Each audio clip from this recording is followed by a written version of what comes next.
Hello, travelers, and welcome to Go See, Do, Explore. Here, we dive deep into the heart of travel, sharing hidden gems, unforgettable experiences, and the stories that make each destination unique.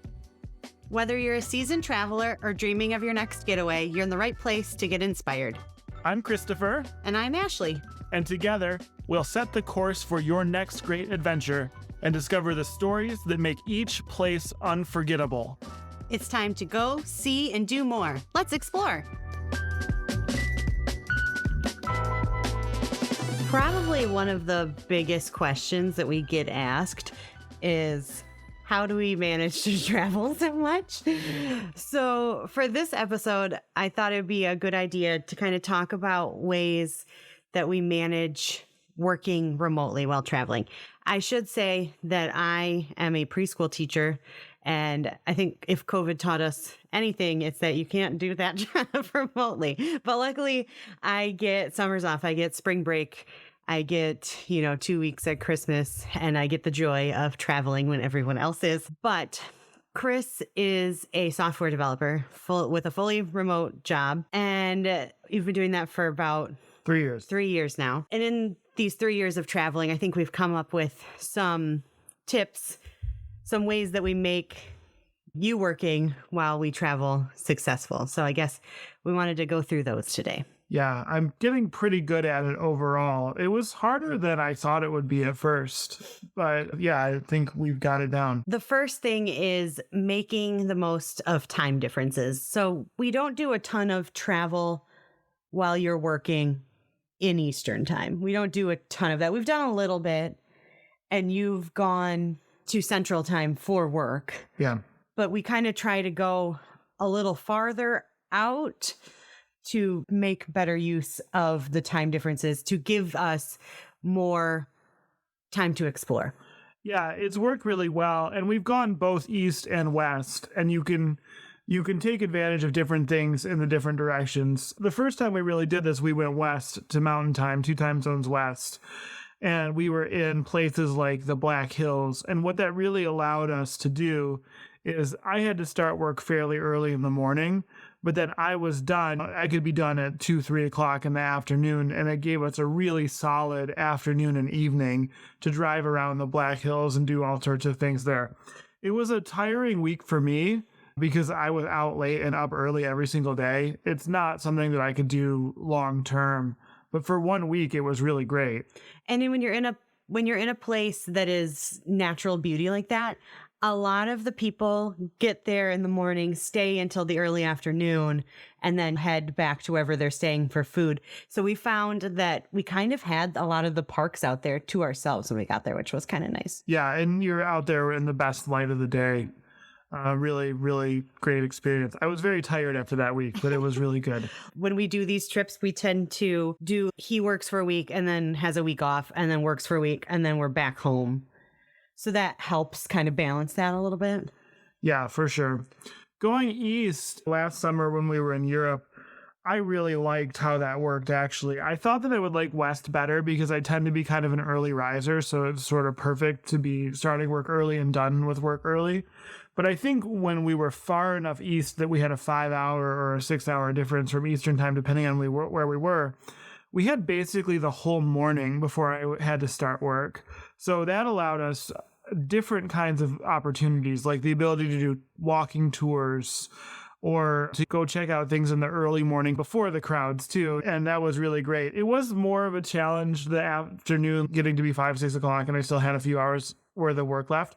But with Europe in particular, dining tends to be so late compared to the United States that it actually worked out fine. I would work until 9 o'clock and then we would go to dinner, which was perfectly normal in Portugal and maybe even a little bit early in Spain.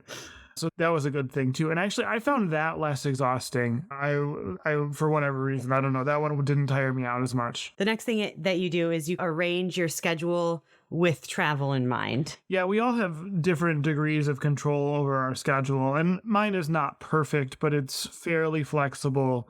And so I knew what days I would be able to take meetings. I knew what days I would be sort of traveling, and I'd be able to do some work, but not really talk to people that much. And tried to, with this trip, even months out, but especially weeks out, really tried to make sure my schedule was going to fit with my travel plans and that it was going to be minimum disruption. I take my responsibility to my job very seriously, so that I guess that's for you and where you're at. But for me, I really wanted to make sure that I could keep doing this. And I think the only way to convince everyone that it was a good idea was to make sure I wasn't dropping the ball in terms of my responsibilities. And so planning and arranging accordingly was important. Kind of going along with that, you like to find ways to get up and stretch your legs because, sitting at a computer for a long time isn't good for you. So finding something to do, get up and, where could you walk? Yeah. What little view could you get just for like a little 5-minute, 10-minute break? Yeah, I should do a better job of that here at home too. But I think that when you're traveling, if you're traveling and you're going to spend some of that time working, I think try to still have some sense that you're somewhere different. And probably my favorite one was just this summer. We were in Traverse City, which is not that far from here. It's in Michigan. But we were walking distance from Grand Traverse Bay, one of my favorite places on earth. And so every hour and a half, I would just get up from my computer and walk down and stare at the water for a couple of minutes. In Custer, we walked to get coffee. There was a place not that far. Of course, in the various cities we were in Europe, there were all sorts of opportunities to go check something out, stand out on the balcony for a few minutes and take in the Douro River in Porto. The cruise ship we'll talk about a little later, but just getting up and walking around the cruise ship. Yeah, definitely. And in Porto, we even did a photo show on your lunch break one day. Yeah, we did. I took an extended lunch and we walked across the street from our Airbnb and listened to some photo, which was incredible. The next thing is making sure when you are planning transportation while working that you make sure, maybe this is obvious, but making sure that you are booking transportation with Wi-Fi.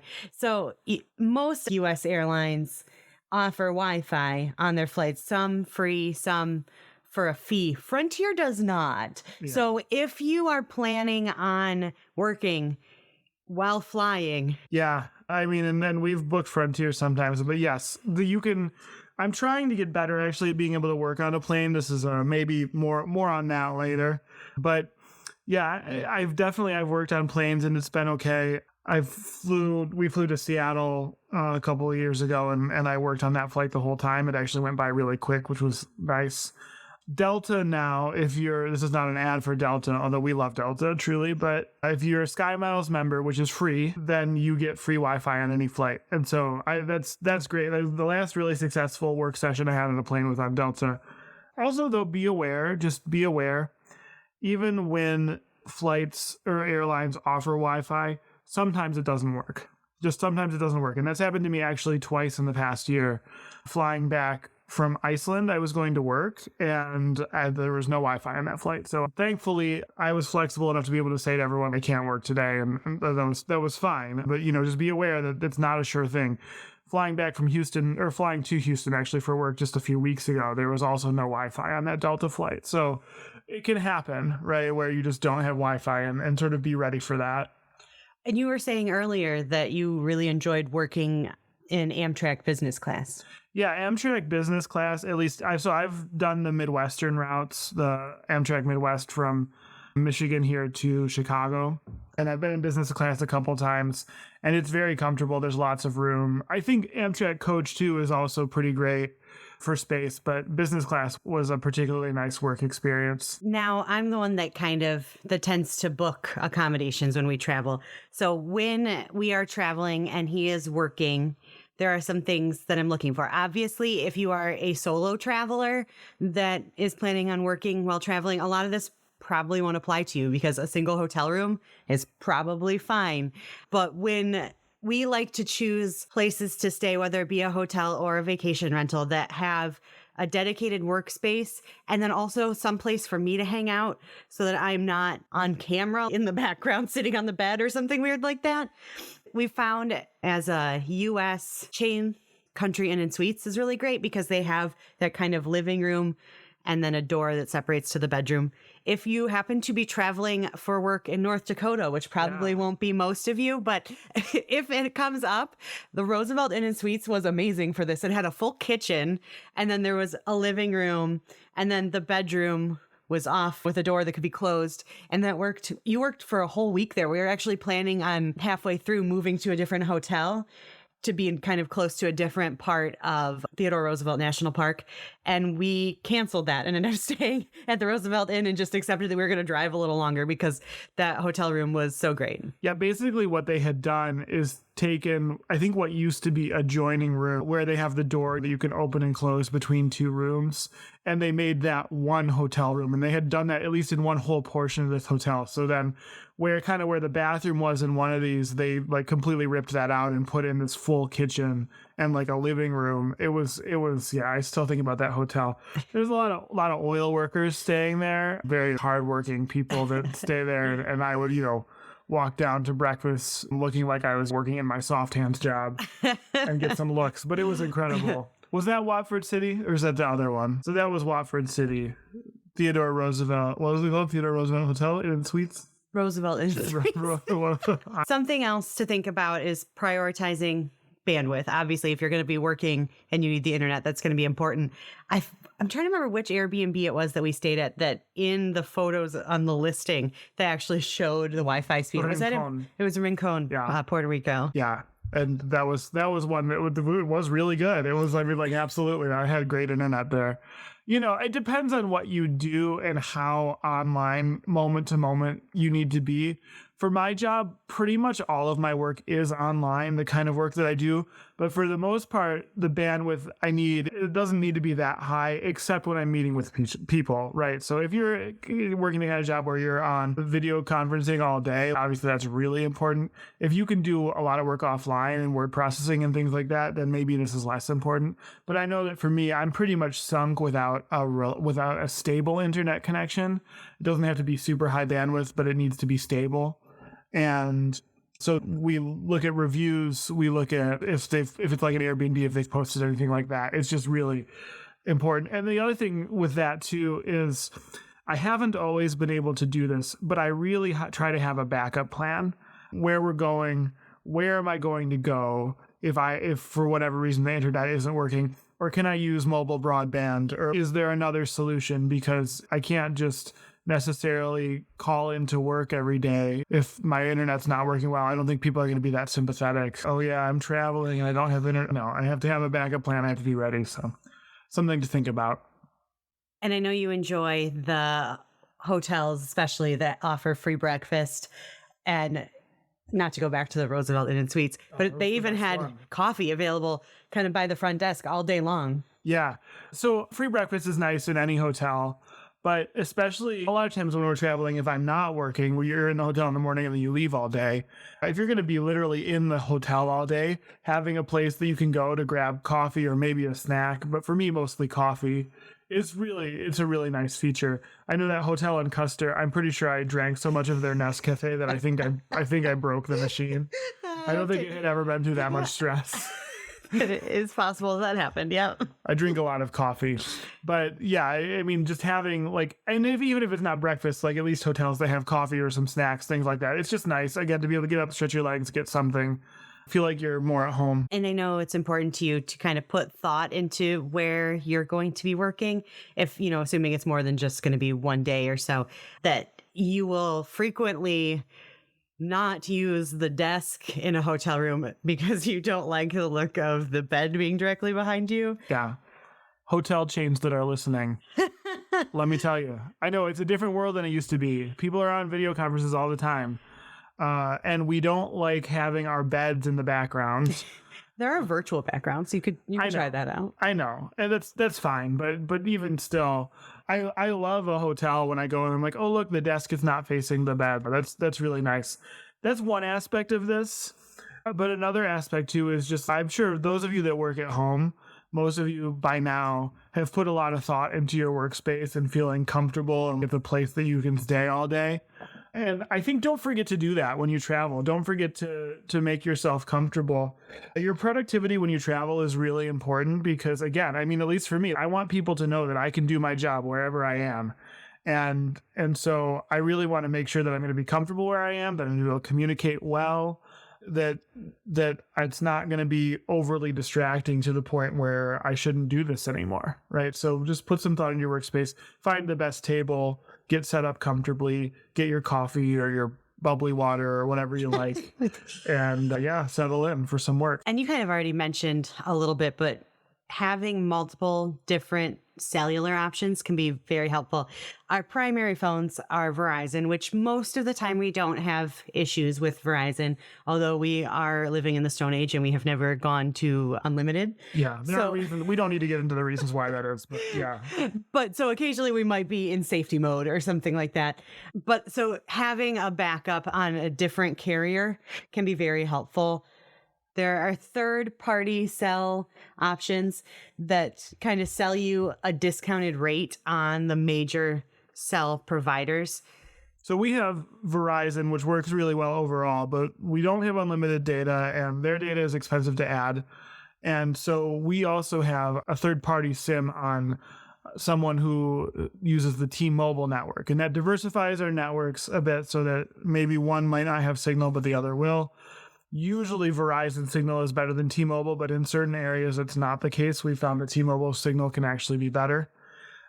I up our plan to be an unlimited plan when we're using high bandwidth. It's not technically unlimited. I mean, I think sometimes they start to throttle you, but you can just renew the prepaid plan at any time. And so for another $30, you get a lot of data. And typically enough data for me for at least a few days.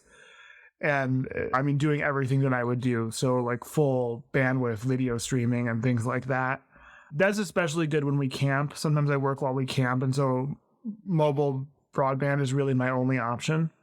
But it can even be nice when traveling just as a backup option if the Wi-Fi is bad. And now the one more thing I'll say about this is now it's really easy to do this with most mobile devices supporting eSIM. You don't even have to swap a SIM card or anything like that. In fact, you can run both your primary phone plan and one of these secondary data plans simultaneously on your phone with eSIM, which is really nice. I think it's time for our wine break. Okay, we'll go to the wine break.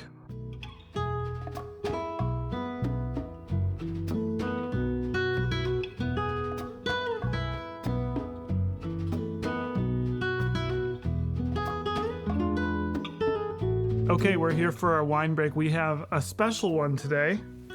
This is, and forgive the pronunciation because I genuinely don't know, Casal Garcia, which is a Vinho Verde from Portugal. Vinho Verde is a very special wine. It's a very inexpensive wine, worth mentioning, but I think it's one of the great wines of the world, honestly.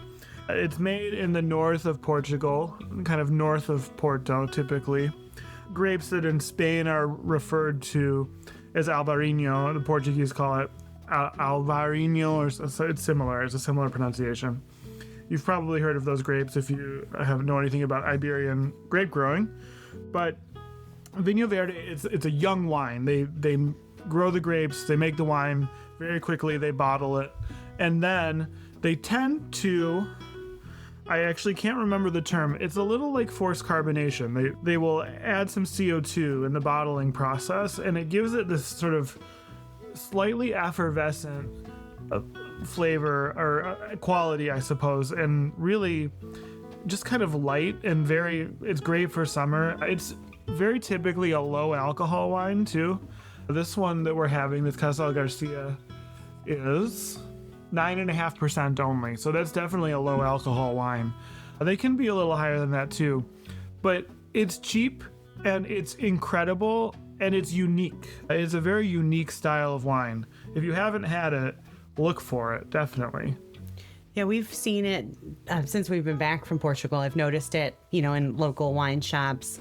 We got this one at Total Wine if you go to the big guy. But yeah, we kind of fell in love with Vinho Verde, which means green wine in Portuguese. Worth mentioning, yeah. And when we were on our food tour, one of the first nights, I think it was the very first night we were in Portugal, our guide, at each stop you got a different wine and a different food. And he's like, who wants to try the green wine? And I was like, what, green? And then, they pour it and it's not green. I'm like, what is he talking about?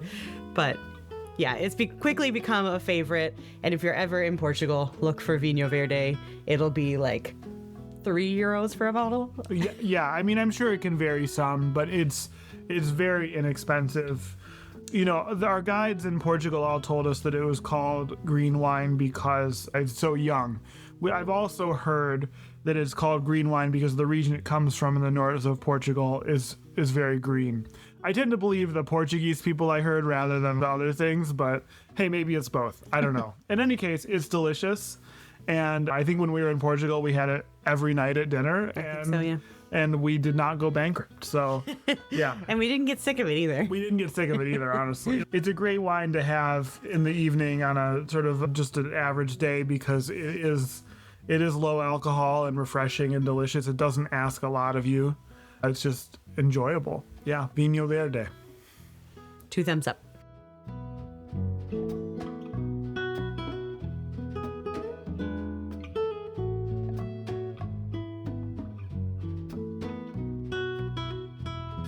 Now, this past summer, when we took our transatlantic cruise that we talked about on our last episode about cruising, you actually worked for about a week on that crossing, you could say. Yeah, I did. And you had worked before when we were on our celebrity cruise, granted not nearly as much on that one. And the celebrity ship we were on had Starlink and the Norwegian did not, although when we stepped off the ship in Lisbon, someone from Starlink was literally stepping on to put it on the ship. So Starlink is becoming more and more common on cruise ships because it's a much cheaper way and higher quality internet than the old satellite internet systems that the cruise ships have used in the past. You recommend choosing, as much as you can, choose a ship that has Starlink. Yeah, I think it depends on what it is you need the internet for. But definitely having done both, having done a cruise where we were on Starlink and I was actually teaching on that one, different job. And then doing the cruise with traditional satellite, definitely the Starlink overall was a much better experience in terms of bandwidth, and especially for meetings, because when I was teaching, it was just a video conference. It went almost without a hitch most of the time. Yeah, I guess that's probably one big thing to mention. If you were not familiar, cruise ship internet is notoriously bad. It's just very slow. There's a difference, though, maybe at least for some. For me, there's a difference between slow internet and unstable internet, right? Like if I have a stable connection that is slow, that's okay for a lot of things. Not so much for meetings, but for a lot of other things. Like I know that it's eventually going to load or whatever, right? And I can do something else. But a connection that doesn't remain, a connection that keeps breaking, is a problem no matter what you're doing online, right?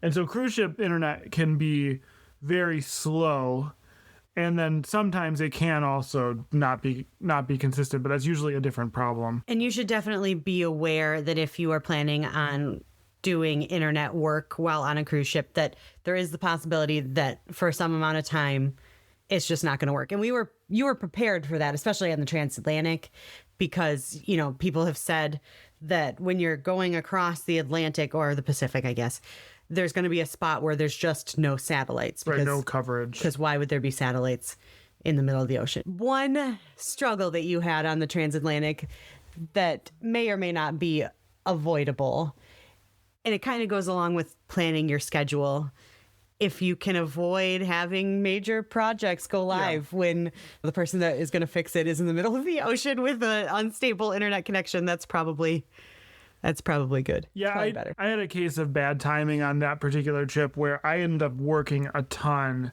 because we were at a particular point with a particular project and I had to do a lot of work that week. And I would have worked a lot even if I had been at home that week, but everything was multiplied by the fact that my internet was slow. And it just so happened for my job that I was doing something that required pushing a lot of data and stuff like that, which was really almost a no-go from where I was in the middle of the ocean. I did have a way of tackling that, but yeah, it was really challenging and kind of stressful. I would do it again, but I would try to be more careful about what was going on that week if I could help it. I feel like we should mention, too, that you kind of got permission from your boss. I did. Before we made a final payment on this trip. It was important that You let him know we were considering this, and he had the the option to be like, yeah, you can't do that. Yeah, and by and large, I think it went well overall. And I know actually that he's taken at least one cruise and worked since then. So I think our company is pro working while cruising, but with the right planning, of course, and preparation. I mean, a transatlantic cruise where there's really a week where you're just kind of floating in the ocean with not a ton going on is not a bad place to work from. Yeah, had it not been such a stressful week at work, I think I would have really, really loved it. And I'd be glad to try it again, especially with Starlink. Now, you had a tip for kind of a way to manage lower bandwidth and those Video conferencing. That's the word. Thank you. Yeah, so I found that the tool we were using, depending on the day, I could not really get it to work for meeting because even if I turned my video off, others had their videos on, right? And it was just too high bandwidth. But what I was able to do was our company and a lot of companies use VoIP, like voice over IP. So your phone is a soft phone and it's really like an app on your computer and an app on your phone that you can dial in. And so I was able to dial into meetings over my internet connection, and that was stable enough that I could dial into a meeting and participate into it through my work phone and not pay outrageous cruise ship phone prices. And that worked really well overall. Here's something else I did. Here's some real nerd stuff. For some of you, this will make perfect sense and something to consider. For some of you, you're going to just be like, I don't know what that would even mean for me. Some of you will be like, that's a foreign language. Right. So one of the things I was worried about, though, in my job was the ability to download files, work with them, and then upload them. And I knew that my bandwidth wasn't going to be great for that kind of a thing. But I also knew that I could remote into a server. So what I did was I spun up a server in the cloud, and then I did a lot of my work by remoting into that server. What that might mean for you, if your job is different than mine, is if you have a desktop computer on land and you can access that computer via some sort of a remote screen sharing or something like that, that might be a viable way of doing some of your work. If you feel like you can't literally download and upload files and things like that onto your computer at sea, but you can remote into a computer with a better internet connection, that's just an approach that's worth considering for certain things. For other things, like obviously like video conferencing, that's not a solution. That's not going to work. But any kind of, if you're downloading files, working on them, uploading them like I was, it worked actually really well. It ended up being kind of like the thing that saved what I was working on that week. If I had not done that, I think it would have been a total disaster. So it was really good in my case, but not for everyone maybe.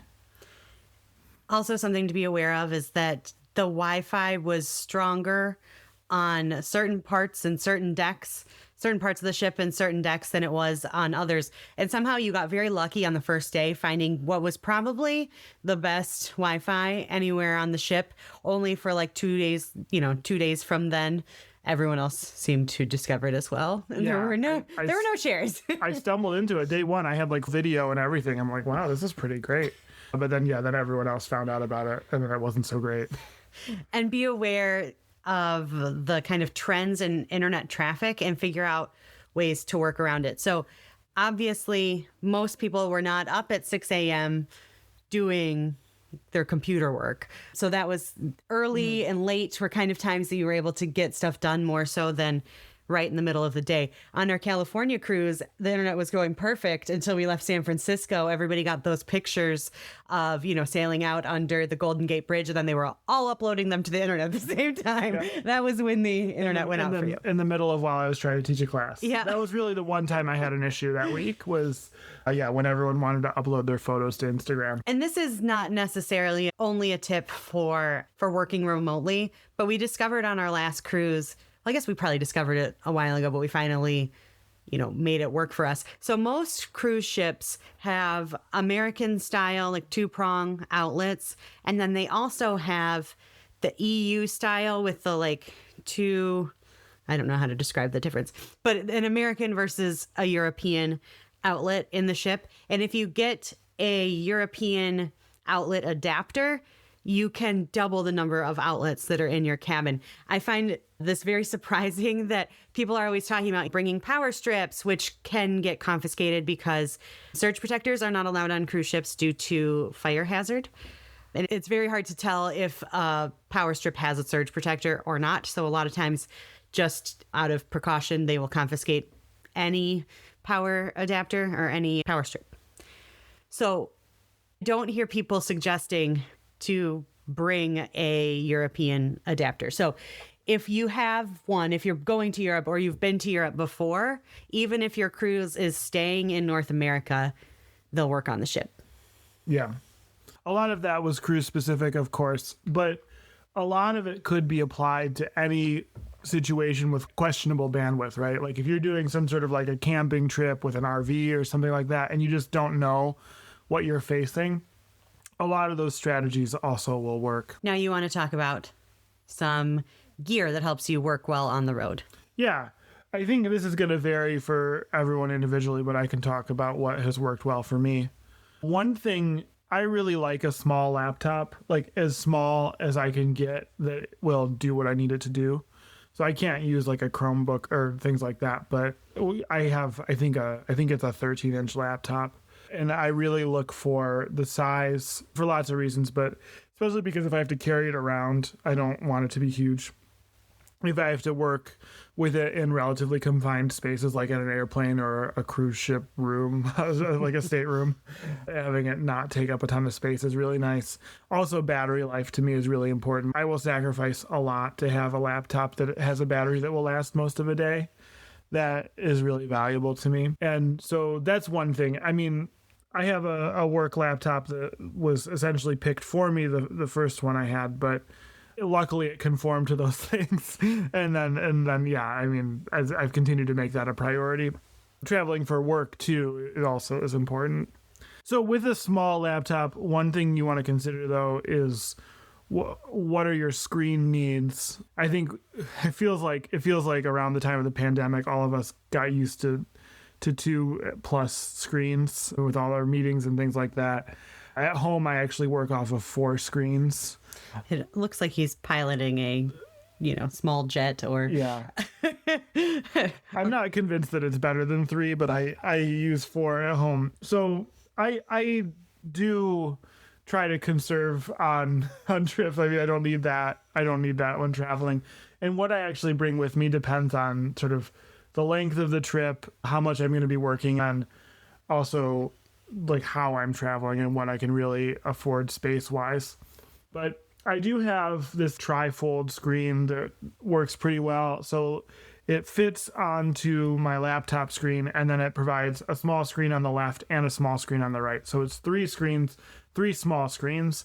Those of you that are used to 2 screens, this is good because you get 3, they're small, right? So you can't really split them very well, but you get enough room to do a lot of things like that. The other thing that I'll do sometimes is I also have an iPad. And if you have any kind of like a MacBook or anything like that, this is just built into the OS. If you have Windows, you can get software that does this, where you can use your iPad as a second screen. So sometimes I'll choose to do this too. The screens are kind of bulky, and I don't always like to bring them with me, so I can bring the iPad and have 2 screens that way. Sometimes also I just use 1 screen. I'll just say, I'm going to work at this place for 1 day. I think I'll survive. People have survived on 1 screen for a long time. Like I can do it for a day or whatever. It's all right. I'll just, do Alt-Tab all day or whatever to switch between my windows, and it works fine. And we also have a travel router. Yeah, this is something I picked up in the past year, actually, as I've been trying to make sure that when I travel, my internet usage is secure and safe. Cybersecurity and information security really always being on my mind. It's important for everyone to think about that. It's really important. So I've been using a VPN, and I wanted a really nice way to be able to sort of just have the VPN set up and have my devices connect to this device. And so we've been using this travel router, and the way that it works, you can configure it a couple different ways, but the way that it works, the way we use it, is you get somewhere, you plug in the travel router, you sign into the travel router using a device like your phone, you connect that to the hotel Wi-Fi or to the cruise ship Wi-Fi or whatever, and then from the router to your devices, they automatically connect because they have it saved just like any other router you might have. They're already on your VPN if you got the VPN set up, and it's just really easy and seamless, and you don't have to worry about a lot. It works really well. On the cruise ship, it had the additional benefit of allowing us to share my premium internet. And so your premium internet is assigned to like a particular device, right? And you can swap those, but it can only be assigned to one device at a time. So that device was my travel router, which meant that the bandwidth could get shared. Now, there's not much bandwidth to share, but the bandwidth could get shared amongst a few devices, which was a really nice additional benefit. And one, obviously, it's not one of the major reasons why you use a VPN, but while traveling internationally, a VPN does allow you to stream content from anywhere. So when we were in Spain, I was able to watch the new episode of Expedition Unknown or whatever is new coming out on American TV. You can watch it even if that channel or whatever might be blocked wherever you are in the world. Yeah, and another good reason to use a travel router for that is that sometimes these apps, like on an iPad or something like that, it'll say, hey, you're using a VPN, I'm not going to work. That happened to us when we were in Canada. We tried to load Peacock and we were using a VPN, but it was right on the device. And Peacock was like, no, that's not gonna fly. When it's on a different device, I don't think it's as likely to be figured out, right? Like you're using a VPN. A couple more that have been helpful. So my company has a Regis membership, and it's one of these co-working situations, and there's lots of co-working options out there. But what it has allowed me to do is a couple things. I've actually only used it for work travel because I've been fortunate enough that in other travel, I've had good places to work, but it's always been a place I've looked into. Okay, if just I'm not going to be able to stay somewhere where I can work, is there some place nearby, some sort of like a Regis, or there are a couple other affiliated brands that I can go book an office at or a co-working desk or something like that. That's a nice thing. If you do this a lot, you can look for those. Regis also gives you the benefit of Dragon Pass, which is an airport lounge program where you can, I think it's like $15 per lounge visit with Dragon Pass. We haven't actually taken advantage of that yet because it hasn't lined up. We were going to do it in Madrid, but the one in the terminal we were in Madrid was closed. So that did not work, but that's another good thing to know about that. The other one that has been helpful to me, and this will probably be a perpetual tip because there are so many reasons why it's good, but we got TSA PreCheck last year, and it's been really nice for a lot of reasons. One of which, though, is that traveling with electronics, now I typically don't have to take them out of my bag, which just saves a lot of hassle. And especially, like, I remember one trip, I was carrying my work laptop, I was carrying our personal laptop, I was carrying some of our photography gear, and it was just, I had to empty sort of half of the contents of my bag. And on that trip too, one of the TSA agents seemed to really feel sorry for me even, and she let me keep some stuff in my bag. But since then, having the PreCheck, being able to just keep it all in the bag, super great. So I think those are our tips for traveling and working remotely. Yeah, I'll see you out there. If there's something that works for you that we didn't mention, please, let us know. Give us a comment.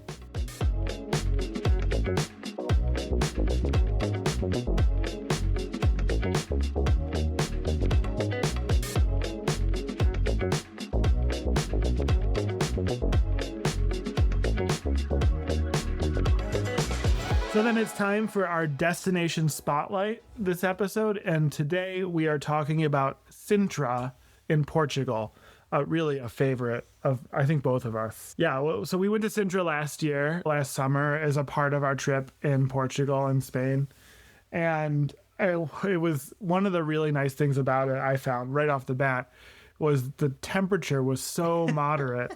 It had been so hot in Lisbon, like the surface of the sun. And Sintra, not far from Lisbon at all, but just so moderate. But anyway, let's back up. Why would someone go to Sintra? What is in Sintra? The biggest thing in Sintra is, I believe it's pronounced Pena Palace. It is a very interesting looking palace. So Pena Palace was built for the future king of Portugal as his escape, as you said, from the heat of Lisbon. It's in the hills. How long did it take us to get there on the train? I feel like probably altogether, was it an hour or so? Yeah, it wasn't a bad day trip at all. It's a very popular day trip from Lisbon. Sintra was probably about an hour, I should say, Yes. when we had to get up to. Yes. Sintra is about an hour from Lisbon. There's a train that was a really easy ride there. There's also a lot of private guides that will pick you up from your hotel in Lisbon and take you to Sintra for the day. Peña Palace is the biggest site, I would say the most famous site in Sintra. And it is, you just need to Google pictures of it if you've never seen it before. It's like the exterior is like mix and match of different colors and different patterns. And I've never seen anything like it anywhere. Yeah, it was pretty cool to see up close and personal. You know, on that trip, we had done a lot of these tours of monasteries and cloisters and things like that. And this on the inside kind of had a lot of that too. I didn't find it to be really that different on the inside from a lot of those other places. But the exterior and the view. And the gardens. They're known for their gardens. Oh, yeah. It was a really nice walking trail. We took the bus. There's a bus that you can get kind of from the gate of the palace. And then it takes you up to the entrance of the palace. So we took the bus up, but then we walked down, and it was really, really nice. There is also another palace. I believe it's called Sintra Palace in Sintra. And then there is... The Moorish Palace, too? The Moorish Castle. It's up on the hill, and it's just ruins. Oh, right. It was one of those places that I would have liked to go, but we kind of...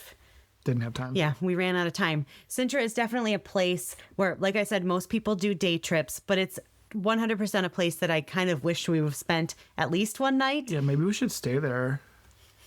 We should go. And we had a wonderful lunch at this little cafe. Couldn't tell you what it's called. Yeah. Just on like a little street corner in Sintra, overlooking just it's just a very beautiful place. The places, that aren't as iconic as Peña Palace or I'm going to butcher this, Quinta de Regalier. Oh, sorry. I apologize to the Portuguese people for that pronunciation.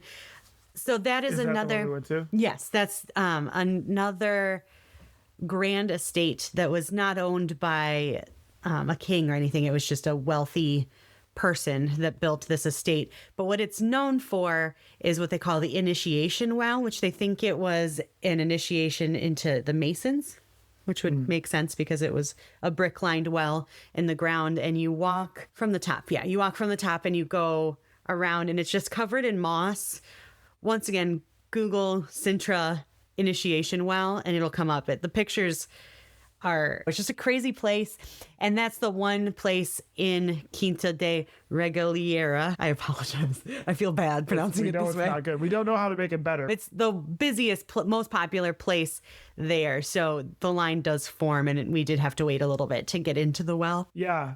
One other thing that's worth mentioning about Sintra is that if you have the Lisbon card, what is that card called? Do you remember? Go Lisboa or Lisboa Pass, something like that. There's a card that you can buy in Lisbon that gets you into all these sites either free or at a discount. One of the things that it gives you is free public transit in Lisbon. And the CP train from Lisbon to Sintra is part of that public transit. So you can get to Sintra for free if you already have that card, or I guess at no additional cost. You will have to get up to Peña Palace, and it is not really close. It's not something you'd want to walk unless you had hours and were really looking to go like straight up the side of a big mountain. And private cars can't drive there either. So if you choose to drive yourself to Sintra, that's not a place that you can drive. Right. So we took a Bolt, which is like one of the Portuguese rideshare options, and it was inexpensive and easy. And there's tuk-tuk tours everywhere too that'll get you there. Yeah, right. Anything else on Sintra? Great coffee at the Peña Palace. I think I had some Portuguese espresso and just like looked out. You can see the ocean from there when you're high up. Like it's just incredible. Yeah, totally beautiful place. And like I said, I wished we had more time there. So if you are going to be visiting Portugal, definitely make a stop at Sintra.